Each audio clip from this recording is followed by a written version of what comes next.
競馬ファンの皆さん、どうでしょうか。いつまでも、そしてどこまでも先頭だった1年前のサイレンス鈴鹿のゴールが思い出されます。そして今年もまたあなたの私の夢が走ります。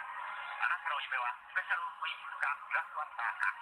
私の夢はサイレンス鈴鹿です。